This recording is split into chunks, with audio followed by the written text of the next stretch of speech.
आपण माने जेन मुई नै चाहे तमिलनाडु बोली करी लोक अवगत कर दिले तार स्टार्ट टा केंदा कर दिले से ऊपर टी कह और सेटा केंति ले करा हिला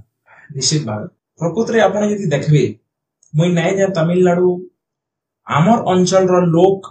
जेन प्रकारे आमर अंचल नु एतकी सुविधा सुयोग थाई करी आमर अंचल रो बाहर के दादन फटी जाउछन।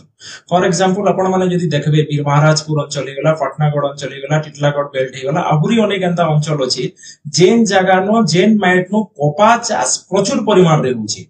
किंतु टेक्सटाइल पार्क जाईकरी भद्रक नु बनुछि, चौद्वार रे बनुछि, जेन मानकर कोपा संगे किछि लिंक नै नो, जेन माने कोपा बेले गणा नै जानवर से अंचल रे जाईकरी टेक्सटाइल पार्क होछि और जेन अंचल नो हजार हजार एकड़ रे कोपा चाष होछि, जेन सूता मिल माने भी रहउछि सेटा के बंद कर दिया जाउछि। आमर अंचल रो कोपा जाईकरी तमिलनाडु रो फैक्ट्री मान को सूता हेगरी कपड़ा बनुछि, आमर निगे सेटा पे एक्सपोर्ट होछि। से चासी जेन चासी घरर पिला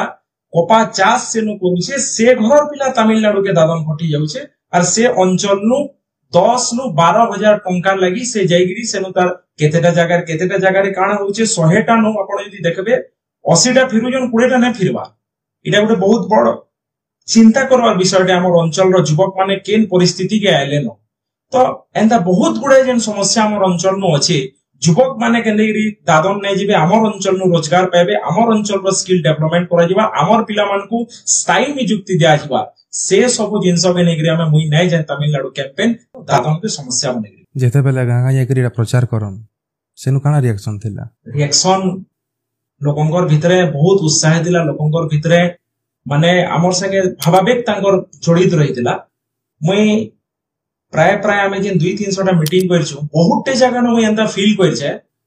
माने मोर स्पीच सल्ला परे हमर कैंपेन से जगह रे सल्ला परे बहुतटे लोक बइस्तान बहुतटे लोकंकर गैदरिंग होय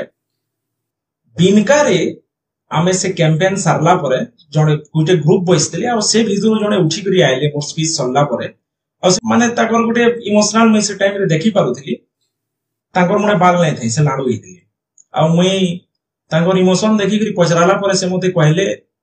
लास्ट 15 दिन होजे मुई मोर भाईटर चिता के न्या देली और से भी तमिलनाडु जाईकरी दादन जाईकरी मोर हथियार नै फिरी पारी। तो आपण जिन कथा माने कहउछन मोर कथा से कथा मोर धी के भेदी गला। प्रकृत रे एटा सत है, प्रकृत रे हमर अंचल एटा गुटे बड़ समस्या है और ई अन समस्यार समाधान हेबार कथा बोली करी से बहुत समय तक मोर से कथावार्ता हेबार संगे संगे से याद भी फोन माध्यम रे मोर से कथावार्ता हेसम और से आंदोलन रे जोग देकरी ई आंदोलन के आहुरी बढ़ावार लागि से मते साहस देतिली। कथारे बुझी पाले से